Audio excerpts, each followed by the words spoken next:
On the Bubble podcast is a production of jkeldigital.org and souptonutspodcasting.com. For all episode resources, subscribe links, and ways to support the podcast, head on over to onthebubblepodcast.com. Now, on with the show. REAPER. Quote, "The unusual comedy premiered on the CW to great reviews and few viewers." Unquote. REAPER, along with the likes of Sarah Connor Chronicles and even Breaking Bad and Family Guy, was interrupted by the 2007-2008 Writers Guild of America strike. But unlike those, behemoth television properties, being Breaking Bad and Family Guy, that now in 2017 we can't imagine those shows ever having any problems, considering how popular and how critically acclaimed they are, REAPER wasn't so lucky. It really wasn't able to re-establish itself in the market post-strike.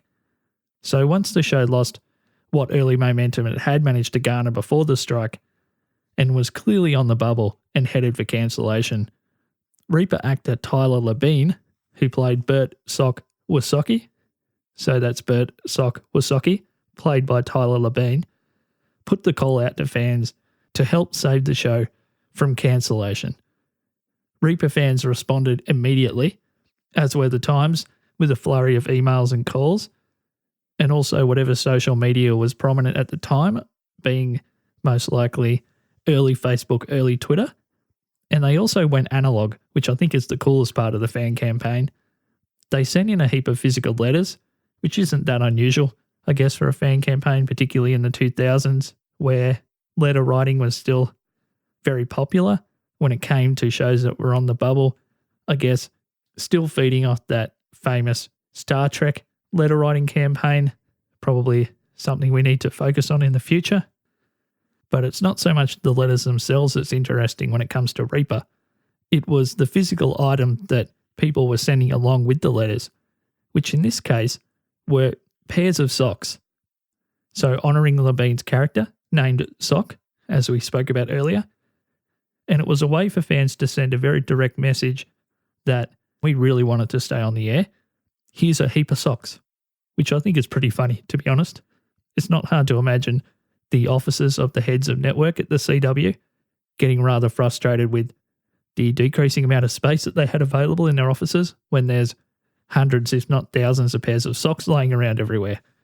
So just a note, we're not 100% sure here at On the Bubble podcast whatever became of all those socks. Hopefully the CW network heads did the right thing and gave them away to a charity that could use them.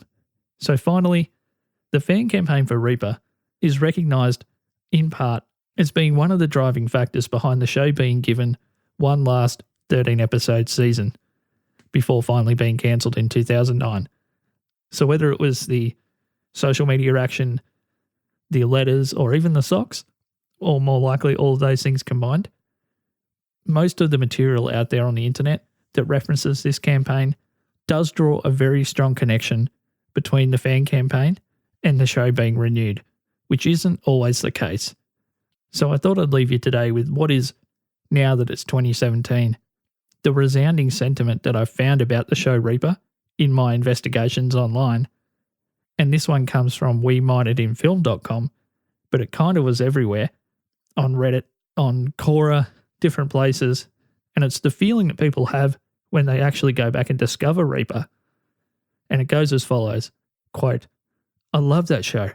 Why the heck did they cancel it?" Unquote. On the Bubble podcast is a production of jkeldigital.org and souptonutspodcasting.com. For all episode resources, subscribe links, and ways to support the podcast, head on over to onthebubblepodcast.com.